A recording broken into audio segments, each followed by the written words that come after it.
सबसे महफूज माने जाने वाली दिल्ली की तिहाड़ जेल से 2 कैदी शनिवार को फरार हो गए। फरार होने वाले कैदियों के नाम जावेद और फैजान हैं। हालांकि फरार होने के कुछ ही देर में फैजान को पुलिस ने जेल के नाले से ही पकड़ने में कामयाबी हासिल कर ली, लेकिन जावेद अब तक हाथ नहीं आया है। जेल प्रशासन की शिकायत पर हरिनगर थाने में कैदियों के खिलाफ मामला दर्ज किया गया है। कैदियों के भागने की घटना से एक बार फिर तिहाड़ जेल की सुरक्षा पर सवाल उठना लाजमी है। चोरी के आरोप में जेल में बंद जावेद और फैजान को तिहाड़ जेल के जेल नंबर 7 में रखा गया था। दोनों शनिवार को जेल नंबर 8 में पहुंचे और दीवार से सुरंग बनाकर जेल से होकर गुजरने वाले नाले में पहुंच गए। नाले से निकलकर भागने में जावेद कामयाब रहा, लेकिन फैजान को नाले से ही पुलिस ने गिरफ्तार कर लिया। नालंदा के निरपुर गांव में इंसानियत को शर्मसार करने वाली घटना सामने आई है।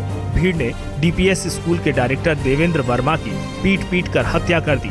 गांव वालों ने पहले लात घूंसों से और फिर लाठी डंडों से डायरेक्टर देवेंद्र वर्मा को बुरी तरह पीटा।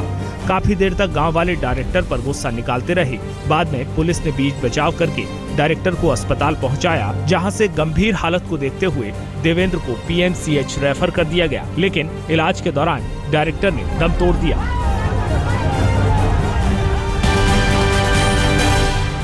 दरअसल नालंदा के कथित डीपीएस स्कूल के 2 छात्रों का शव पास की खाई में मिलने से लोग गुस्से में थे।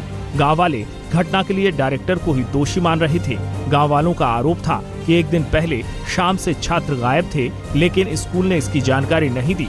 इसके पहले भी स्कूल में एक छात्रा से दुष्कर्म और एक छात्र की मौत का मामला सामने आ चुका था। इसी पर गुस्साए लोगों ने स्कूल की बिल्डिंग में भी तोड़फोड़ की और स्कूल की 2 गाड़ियों को आग के हवाले कर दिया। इंदौर में पीएमटी फर्जीवाड़े में जेल में बंद नरेंद्र की अचानक मौत हो गई। शनिवार रात सीने में दर्द होने पर जेल प्रशासन ने उसे एमवाय अस्पताल में भर्ती करवाया था। अस्पताल में भर्ती कराने के कुछ ही देर में नरेंद्र की मौत हो गई। पीएमटी घोटाले से जुड़े 41 लोगों की भी अभी तक संदिग्ध हालत में मौत हो चुकी है। हालांकि पुलिस का कोई भी अधिकारी नरेंद्र की मौत के मामले पर कुछ भी बोलने को तैयार नहीं है। नरेंद्र के भाई ने भी मामले की जांच कराने की मांग की है।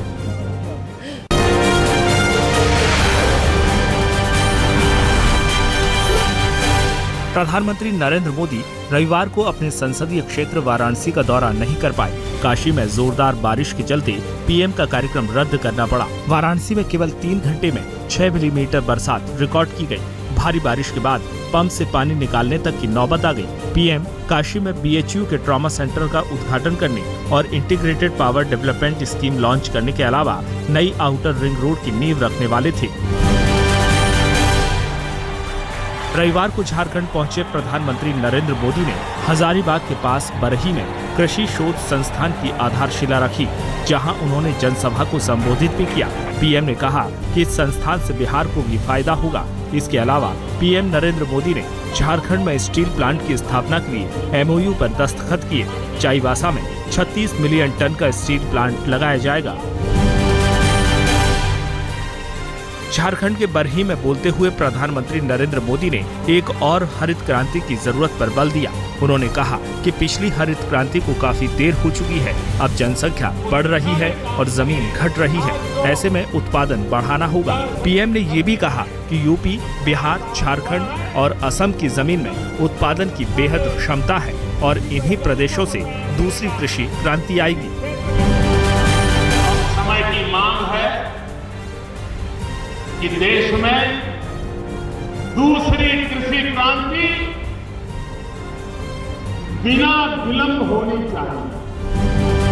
जो काम हरियाणा के गांव बीबीपुर से भाई सुनील ने प्रारंभ किया, आओ हम सब मिलकर के उसको आगे बढ़ाएं। और मैं आपसे आग्रह करता हूं कि #selfie-with-daughter आप जरूर पोस्ट कीजिए। आप देखिए बेटियों की गरिमा, बेटियों का गौरव, बेटी बचाओ अभियान कितना आनंद देगा और ये जो कलंक है हमारे पर, वो कलंक मिट जाएगा। प्रधानमंत्री नरेंद्र मोदी के मन की बात कार्यक्रम पर विपक्ष ने करारा वार किया है। विपक्ष का आरोप है कि प्रधानमंत्री ने केवल वही बातें की जो वो करना चाहते थे। ऐसा कुछ भी नहीं कहा जो लोग सुनना चाहते थे। दरअसल विपक्ष लगातार ललित मोदी विवाद में फंसे मंत्री और मुख्यमंत्री पर पीएम से सफाई मांग रहा है, लेकिन पीएम ने मन की बात में ललित मोदी विवाद को छुआ तक नहीं। उन्हें वो बोलना चाहिए था जो देश को अच्छा लगता है। हम उम्मीद करते थे कि वो प्रधानमंत्री जो बहुत भ्रष्टाचार की बात करते, आज वसुंधरा राजे की बात करेंगे। वो प्रधानमंत्री जो कहते थे ना खाऊंगा ना खाने दूंगा, वो महाराष्ट्र की मैडम मुंडे की बात करते। वो प्रधानमंत्री जो प्रधानमंत्री बने भ्रष्टाचार के नाम पर, वो सुषमा स्वराज की बात। बीजेपी के पूर्व महासचिव और संघ के संगठन मंत्री रहे गोविंदाचार्य ने कहा है कि ललित मोदी मामले में आरोपी मंत्रियों को तुरंत इस्तीफा दे देना चाहिए। आज तक के खास कार्यक्रम सीधी बात में बोलते हुए गोविंदाचार्य ने कहा कि बीजेपी का आंतरिक स्वास्थ्य ठीक नहीं है। उन्होंने ये भी कहा कि पार्टी नैतिक आधार पर सोचना ही नहीं चाहती। ये सब बातें पार्टी के संगठन की स्थिति अस्वस्थ है, इतना तो बताती ही है। अधिक संवाद की जरूरत है, अधिक विश्वास की जरूरत है, अधिक आपसी तालमेल की जरूरत है और कहीं न कहीं किसी की बात मान लेने की स्थिति हो, ऐसी पार्टी में स्थितियां शायद नहीं है। इतना तो संकेत इसमें से मिलता ही है। ललित मोदी विवाद से जुड़ी एक आरटीआई याचिका के जवाब देने से विदेश मंत्रालय ने इनकार किया है। आरटीआई याचिका के जवाब में एमईए ने साफ कहा है कि पूछे गए सवाल आरटीआई के दायरे में नहीं आते और कुछ सवालों के जवाब में ये तक कह दिया कि जानकारी उपलब्ध नहीं है। हैरानी की बात यह है कि आरटीआई में वही 7 सवाल पूछे गए थे जो पूर्व वित्त मंत्री पी चिदम्बरम ने प्रेस कॉन्फ्रेंस करके सरकार से पूछे थे। ललित मोदी मामले में विपक्ष सरकार को घेरने में कोई कसर नहीं छोड़ना चाहता। ऊपर से ऐसे वक्त में लालकृष्ण आडवाणी के इंटरव्यू ने पार्टी की मुश्किलें बढ़ा दी हैं। रविवार को दिन भर तमाम विपक्षी पार्टियों के नेता सरकार को आईना दिखाते रहे। विपक्ष का कहना है कि जब पार्टी के सीनियर नेता नैतिकता के आधार पर इस्तीफे की बात कह रहे हैं तो उनकी तो सरकार को सुननी ही चाहिए। ललित मोदी विवाद में आम आदमी पार्टी आज से केंद्र सरकार के खिलाफ आंदोलन छेड़ने वाली है। आम आदमी पार्टी देश भर में मोदी सरकार के खिलाफ सड़कों पर उतरेगी। दिल्ली में जंतर मंतर पर आज आम आदमी पार्टी के कार्यकर्ता धरना प्रदर्शन करेंगे। आम आदमी पार्टी की मांग है कि नैतिकता के आधार पर वसुंधरा राजे, सुषमा स्वराज और डिग्री विवाद में फंसी स्मृति ईरानी इस्तीफा दें। दिल्ली में एंटी करप्शन ब्रांच के मुखिया मुकेश कुमार मीणा की नियुक्ति के खिलाफ दिल्ली सरकार की दिल्ली हाई कोर्ट में याचिका पर आज सुनवाई हो सकती है। दिल्ली सरकार ने मुकेश कुमार मीणा की एसीबी चीफ के पद पर नियुक्ति को गैर कानूनी बताया है। एलजी के इसी फैसले के खिलाफ केजरीवाल सरकार ने अदालत का दरवाजा खटखटाया है। आज तक को मिली एक्सक्लूसिव जानकारी के मुताबिक एसीबी के मुखिया का अतिरिक्त प्रभार देख रहे ज्वाइंट सीपी मुकेश मीणा का ट्रांसफर पहले ही अरुणाचल प्रदेश के लिए हो चुका है। मीणा का ट्रांसफर 7 अप्रैल को हो गया था, जिसके लिए उन्हें दिल्ली में 3 महीने का एक्सटेंशन दिया गया था। देखना ये होगा कि 7 जुलाई से पहले उन्हें कुछ और एक्सटेंशन मिलता है या नहीं।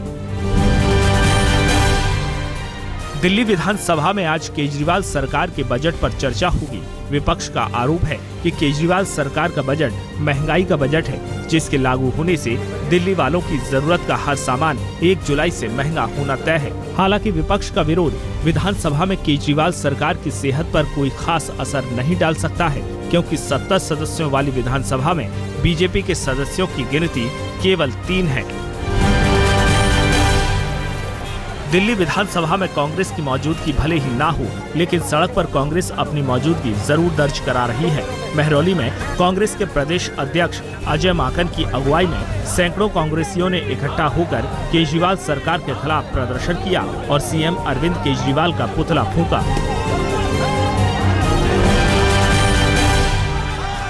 दिल्ली में बिजली और पानी के गंभीर होते संकट ने भी केजरीवाल सरकार की मुश्किल बढ़ा दी है। बीजेपी ने दिल्ली के अलग अलग हिस्सों में बिजली पानी की समस्या पर सरकार के खिलाफ प्रदर्शन किया। प्रहलादपुर इलाके में मटका फोड़ प्रदर्शन करते हुए लोगों ने महरौली बदरपुर रोड पर लंबा जाम लगा दिया। वहीं उत्तम नगर में भी सीएम केजरीवाल का पुतला फूंककर बीजेपी कार्यकर्ताओं ने नजफगढ़ रोड पर घंटों प्रदर्शन किया। पश्चिम बंगाल में अगले साल होने वाले चुनाव से पहले सीपीएम ने सीएम ममता बनर्जी पर हमले तेज कर दिए हैं। ममता के एक ट्वीट के जवाब में सीपीआईएम नेता सूर्यकांत मिश्रा ने यहां तक कह दिया कि ममता बनर्जी को साल 2016 में जेल जाना पड़ेगा। इससे पहले ममता ने ट्वीट में लिखा था कि उन्हें अपने कार्यकाल में हुए विकास कार्यों के आधार पर साल 2016 में दोबारा चुनाव जीतने का भरोसा है। IPL 6 स्पॉट फिक्सिंग मामले में आज दिल्ली की अदालत फैसला सुनाने वाली है। साल 2013 में IPL में स्पॉट फिक्सिंग का मामला सामने आया था, जिसमें क्रिकेटर श्रीसंत, अजित चंडीला और अंकित चावंड के अलावा दाऊद इब्राहिम और छोटा शकील को भी आरोपी बनाया गया था। 23 मई को मामले में सुनवाई पूरी हो चुकी है। दिल्ली पुलिस की चार्जशीट के मुताबिक स्पॉट फिक्सिंग मामले में कुल 42 लोग आरोपी हैं, जिनमें से 6 फरार हैं। उत्तराखंड में 2 दिन तक लगातार हुई बरसात के बाद जगह जगह फंसे हुए लोगों को रेस्क्यू करने का काम अभी भी जारी है। रविवार को भी करीब 1500 लोगों को रेस्क्यू किया गया, लेकिन 2000 से ज्यादा लोग अभी भी 4 धाम यात्रा के अलग अलग पड़ावों पर फंसे हुए हैं। वहीं 4 धाम यात्रा पर फिलहाल सरकार ने रोक लगा रखी है। जगह जगह श्रद्धालुओं के फंसे होने के अलावा ऐसे श्रद्धालुओं की भी कमी नहीं है जो मौसम की आफत के बावजूद 4 धाम यात्रा से वापस लौटने को तैयार नहीं हैं। लोग बेसब्री से 4 धाम यात्रा के दोबारा खुलने का इंतजार कर रहे हैं। हेमकुंड गुरुद्वारे में हजारों ऐसे ही लोग मौजूद हैं। 4 धाम यात्रा बस स्टैंड पर भी ऐसे ही यात्रियों की भीड़ जमा है। बरसात के बाद उत्तराखंड में बिगड़े हालात को लेकर सरकार की पेशानियों पर बल पड़ते दिखने लगे हैं। 4 धाम यात्रा से होने वाली कमाई सरकार के लिए रेवेन्यू का बड़ा हिस्सा होती है। 2 साल पहले आई कुदरती आपदा के बाद बमुश्किल सुविधाएं दुरुस्त हो पाई थी, लेकिन इस बार की मुसीबत के बाद अब सरकार को लोगों के दिलों में डर बैठने का खतरा सताने लगा है। हमने खुद यात्रा रेगुलेट की थी और हम सरकारी तौर पर जो है लोगों को रोका गया था सुरक्षित स्थानों पर और वहाँ सारी व्यवस्थाएं मौजूद थी। इसलिए कहना कि यात्रा रुकी, यात्री फंसे, ये अन्याय है। गुजरात के अमरेली में आई बाढ़ का असर रेलवे पर भी हुआ है। अमरेली के नजदीक गावाद का पुल पर पटरी ही नहीं रही, जिसकी वजह से अमरेली से सोमनाथ जाने वाली सभी ट्रेनें रद्द कर दी गई हैं और अगले 4 महीने तक चालू नहीं हो पाएंगी। वहीं कई और हिस्सों में भी पटरियों और पुलों पर असर पड़ा है, जिसके चलते मुसाफिरों की तकलीफ बढ़ना तय है। महाराष्ट्र में बीजेपी के साथ सरकार में शामिल शिवसेना के तेवर यूपी में बदले हुए हैं। कानपुर में शिवसेना ने पीएम नरेंद्र मोदी के खिलाफ शहर में जगह जगह पोस्टर चस्पा कर दिए। पोस्टर्स में लिखा है, मोदी जी वादा निभाना। दरअसल शिवसेना की मांग है कि कानपुर के बंद पड़े उद्योगों को दोबारा चालू किया जाए ताकि स्थानीय लोगों को रोजगार मिल सके। मध्य प्रदेश के बैतूल में प्राचीन जगदीश मंदिर में लगी ये भीड़ किसी यज्ञ या अनुष्ठान की नहीं बल्कि अदालत की है। अपर सत्र न्यायाधीश पद्मेश शाह ने अनोखी पहल करते हुए मंदिर में ही अदालत लगा दी। मामला मंदिर के ट्रस्टियों का मंदिर को लेकर चल रहे विवाद का था। 8 साल से मामला कोर्ट में चल रहा था। 135 पेशियां हुई, लेकिन मामला नहीं सुलझा। मंदिर में कचहरी लगाकर जस्टिस शाह ने दोनों पक्षों में समझौता कराकर झगड़ा ही खत्म कर दिया। अगले महीने जिम्बाब्वे दौरे पर जाने वाली टीम इंडिया का आज चयन होगा। जिम्बाब्वे के खिलाफ टीम इंडिया 10 जुलाई से 19 जुलाई के बीच 3 वनडे मैच और 2 T20 मैच खेलेगी। माना जा रहा है कि बांग्लादेश के खिलाफ हार मिलने के बाद टीम इंडिया जिम्बाब्वे दौरे के लिए भी कोई कसर नहीं छोड़ेगी और दौरे पर अपनी सर्वश्रेष्ठ संभव टीम भेजी जाएगी।